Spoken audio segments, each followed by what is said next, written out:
foi. Bom dia, Ana, bom dia, Zenha, bom dia, Ivan, bom dia, comunidade Fórum. Alguém aí quer meio quilo de gripe aí? Tá gripado mesmo. Peguei Melhor. uma Cláudio Castro aqui. Ojeriza, aquela figura, o ar fica irrespirável, acabei ficando numa gripezinha. Vamos lá. Fórum Mídias de hoje, 3 de novembro de 2025. Entramos no penúltimo dia do ano, penúltimo mês do ano, né? Aqui uma matéria da Fórum Quest. 64% dos moradores do Rio aprovam a operação de Castro, que deixou 121 mortos. Vamos falar sobre essas pesquisas e sobre a formação da opinião pública, porque todo mundo, muita gente, principalmente de esquerda, ficou surpreso em ver a grande aprovação da operação, né? Sendo que o discurso que nós temos de esquerda é de que a operação foi um fracasso retumbante. Então, por que as pessoas estão aprovando um fracasso retumbante? Uma coisa que no Rio de Janeiro a gente já viu essa operação de assassinato. Aliás, o próprio Cláudio Castro, ele é o recordista de mortes aqui no Rio de Janeiro. Está no governo há pouco tempo, assim, porque são 6 anos. Ele era vice do Witzel, mas ele bateu em 2021, em plena pandemia, o primeiro recorde de letalidade de operação policial. Foram 28 mortos na chacina do Jacarezinho.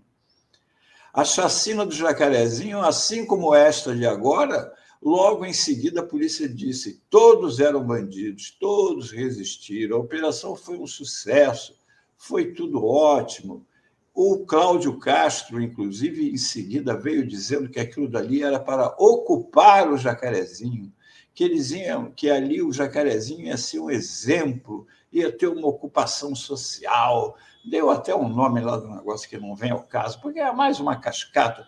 Gente, o Rio de Janeiro tem mais de 1.400 favelas, as chamadas comunidades. São mais de 1.400. Quando as pessoas falam assim, vamos ocupar, vamos... Raciocina. 1.400 ocupações, levando policiais, ficando lá o dia inteiro. Já imaginou quanta gente? O complexo, o Alemão, um dos locais da operação, tem mais de 100 mil habitantes. Só 5,7% dos municípios do Brasil têm mais habitantes do que o Complexo do Alemão. O Complexo da Penha tem mais de 50 mil habitantes.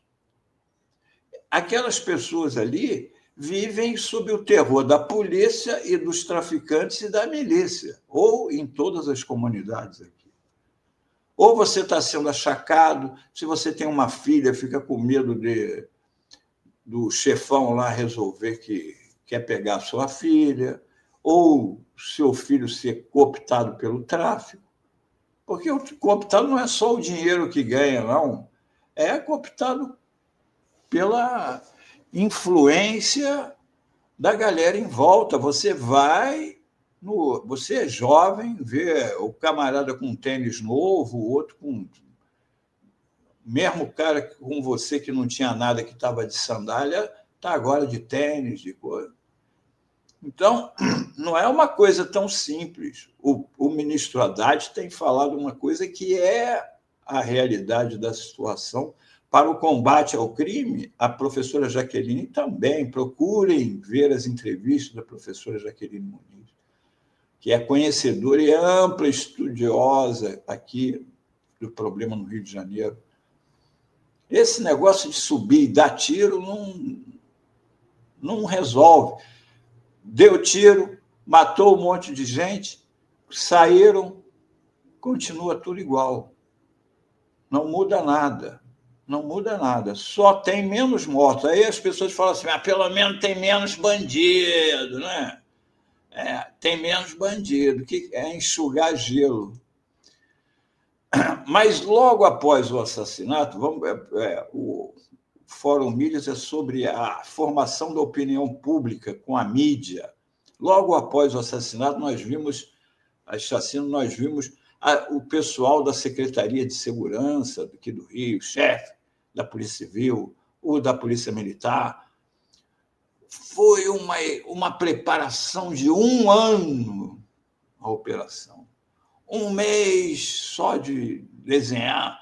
Aí subia a Polícia Civil por aqui, a Polícia Militar por ali, e aí tinha o muro do BOPE, e eles caíam na Arapuca, eram obrigados a ir lá para o meio do mato, e eles iam executar sem mandados de prisão, e prender o principal líder do Comando Vermelho, acabar com o poder do Comando Vermelho. Você viu aqueles slides, com a apresentação de slides, com o governador dizendo que a operação foi um sucesso, e a mídia repercutindo isso, o famoso jornalismo declaratório. O governador Cláudio Castro, essa figura cebosa, trevosa, diz que a operação foi um sucesso, e isso foi repercutido em tudo que é lugar. Durante o dia inteiro também da operação, o Cláudio Castro disse que o governo federal não quis colaborar com o Rio de Janeiro, que ele já havia pedido 3 vezes blindados para o Rio e os blindados não vieram. Para a infelicidade do presidente Lula, tudo isso ainda aconteceu quando ele estava chegando de viagem. O presidente só chegou às 8h30 da noite da Malásia. Então, entraram de frente o ministro da Justiça, Lewandowski, e o chefe da Polícia Federal, que foram encurralados pela imprensa em cima do tiroteio. E deram declarações que, evidentemente, foram pinçadas e corroboraram a opinião do governador de que o governo federal não quis ajudar o Rio de Janeiro.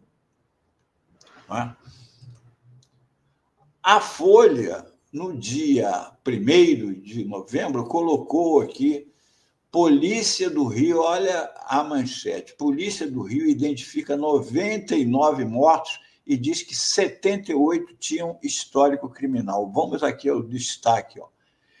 Nenhum está na lista de suspeitos citados em denúncia do Ministério Público que baseou a operação. E nomes de 6 deles constam em documento com parte dos alvos da ação. Veja bem, os pescadores saíram para pescar baleia, voltaram com capivaras, voltaram com tubarões, e, no entanto, a manchete não diz lá, pescadores não trouxeram baleias.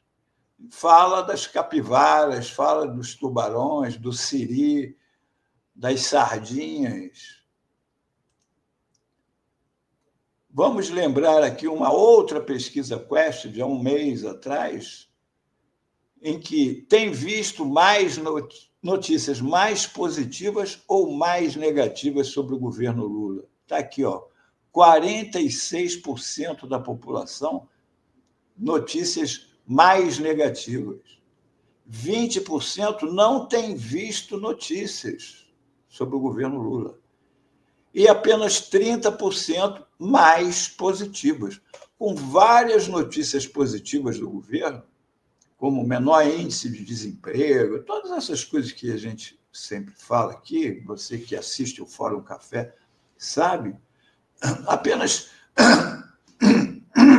Desculpa essa gripezinha. Apenas 3 em cada 10 pessoas têm acesso a ela. Aqui, a mesma pesquisa mostra como as pessoas se informam sobre política. 39% pela TV. Ou seja, fundamentalmente, Globo, Record, né? É o Jornal Nacional, são os programas locais, mesmo os daqui do Rio, sempre começam com alguma notícia de violência, sempre tem uma violência numa cidade com milhões de habitantes, não é? São Paulo, idem, não é? E fora os programas policialescos que só vendem sangue. No rádio, isto é muito pior ainda. Rádio é o dia inteiro buzinando na orelha das pessoas a insegurança, problemas de coisa. Então, as pessoas se informam 39% pela TV, 35% pelas redes sociais, que, em boa parte, reproduzem manchetes dos principais veículos da mídia, né? Ou a guerra de algoritmos que favorece a direita, porque as redes sociais são de extrema-direita, Mark Zuckerberg, Elon Musk, não é? 12 se informam por outros, ou seja, aí entrou o rádio junto. Apenas 10% sites, blogs, portais e etc.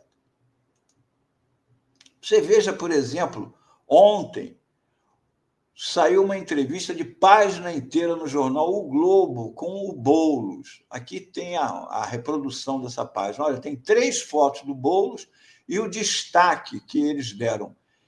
Esquerda errou ao não ouvir trabalhadores de aplicativos. De toda a entrevista do Boulos, eles escolheram, para botar em letras garrafais, esquerda errou ao não ouvir trabalhadores de aplicativos, com 3 fotos do Boulos. Quem já tem antipatia pelo Boulos, pela esquerda e pelos trabalhadores em geral, fala, tá aí, ó. Sabe? Eles escolhem.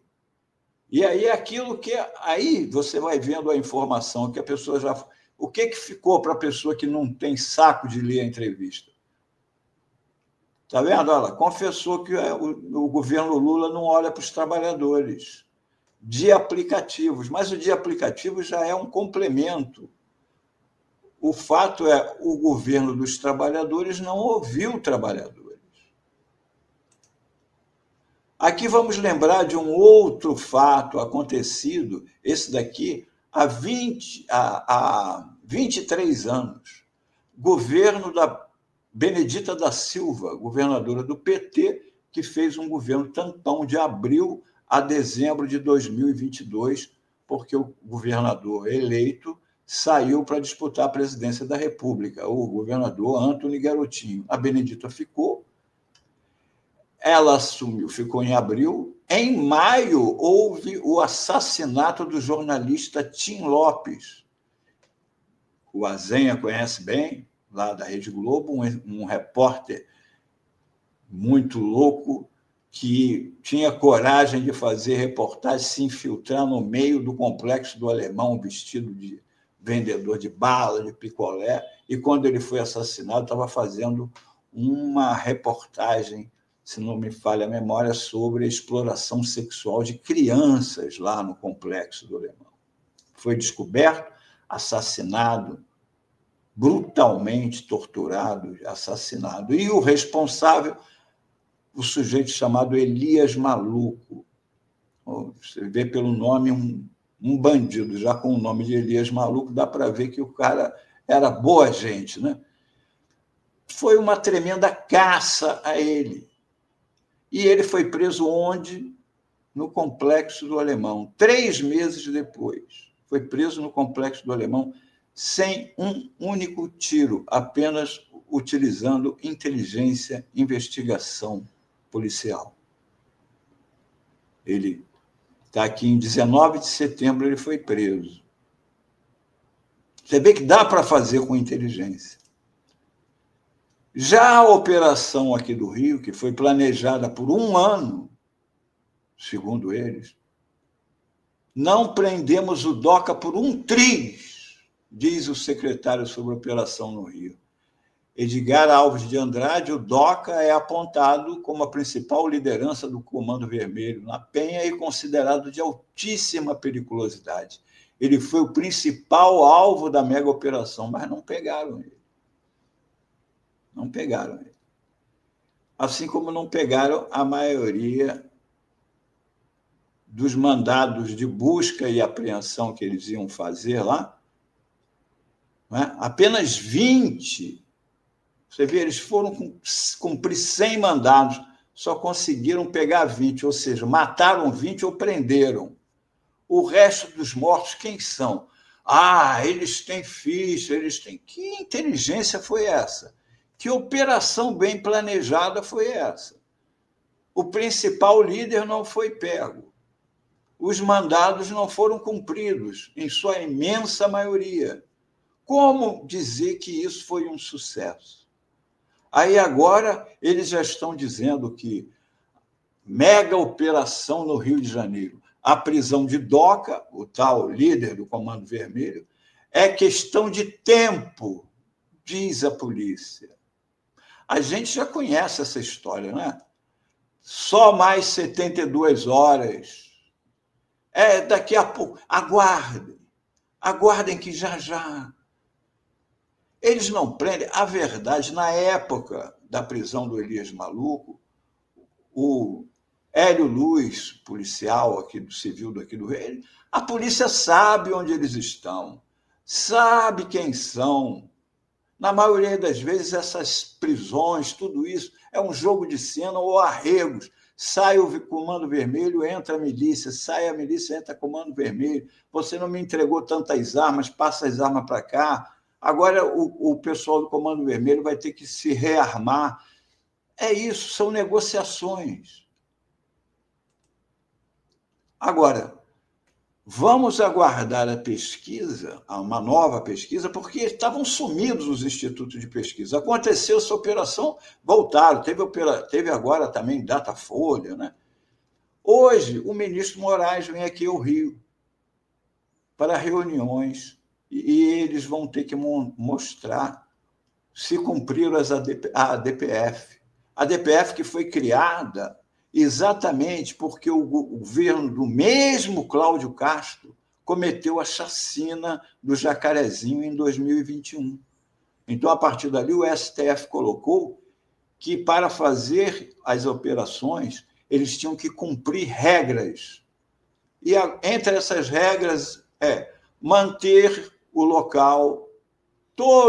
A grande parte dos mortos foi a própria população que teve que trazer, porque eles mataram e foram embora, largaram os mortos lá. Há várias histórias que a gente não sabe se verdadeiras ou não, mas que a perícia vai mostrar, porque agora o corpo fala, o corpo dos mortos. Dizem que tem gente decapitada, que teve gente sem braços, gente sem perna, gente com os dedos arrancados, gente morta a facada. Isso tudo vai ser hoje mostrado ao ministro Alexandre de Moraes, que, além do mais, tem a experiência de ter sido secretário de Segurança, ministro da Justiça e agora comandou aí o julgamento da quadrilha do maior criminoso da história do Brasil, Jair Messias Bolsonaro. Eles sabem que não vai ser fácil passar o Moraes na cara, contando historinha de que a operação foi um sucesso e que deu tudo certo. Porque o Moraes costuma ser bem sério, mas vem cá, e aquilo ali, e isto aqui. E eles têm um rol de coisas que eles teriam de ter cumprido. Muito provavelmente, esses que estão agora, o Cláudio Castro diz aí que ganhou 500 mil seguidores. Vamos ver depois da visita do ministro Moraes aqui ao Rio de Janeiro e a uma outra reunião que terão em Brasília na quarta-feira, qual vai ser o saldo dessa operação. E aqui o Rio de Janeiro espera que o plano de segurança pública do governo federal seja adotado, que trabalhem juntos aqui a Polícia Civil, a Polícia Militar, a Polícia Federal, a Receita Federal, todos esses órgãos de controle, porque Você não caça o urso entrando na toca dele para tirar ele lá de dentro. Basta cortar o mantimento do lado de fora e ficar esperando que numa hora ele vai sair. Se você fechar o financiamento, aqui no Rio de Janeiro existe o maior sonegador do Brasil, da Refit, antiga Reduc, refinaria de Manguinhos. É o maior sonegador do Brasil, mora nos Estados Unidos e outro dia deu em Nova York, ainda este ano, um seminário com a presença, inclusive, do Barroso, que era presidente do STF, de ministros do STF, um bandido sonegador de impostos, o maior sonegador do Brasil. E a Refit está sob suspeita, ela é uma refinaria, mas de não refinar nada, de comprar gasolina pronta para poder justificar que é uma refinaria. E, na verdade, eles estão batizando gasolina com metanol, porque tem metanol lá. E é isso que precisa ser investigado. Investigar ali a Refit e ver qual a ligação que tem essa lavagem de dinheiro, esses combustíveis adulterados, isso daí como aconteceu em São Paulo com o PCC. Na hora que pega essa engenharia por trás do crime, não adianta ficar matando, enxugando gelo, matando aquelas pessoas que estão na ponta ali.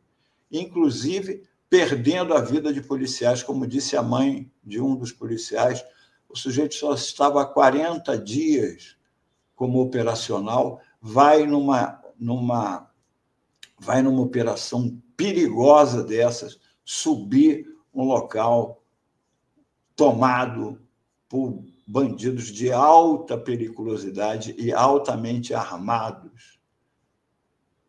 Vamos aguardar agora com o que vai acontecer, o que vai vir pela frente e aguardar as próximas pesquisas. Você precisa conhecer agora a nova plataforma progressista OM Play, Outro Mundo em Debate. Vem conhecer, entra na plataforma, você vai encontrar cursos com os principais pensadores da história do mundo. Foucault, Freud, Lenin, muito mais com os professores renomados. Vem fazer parte dessa iniciativa, conheça a OM Play.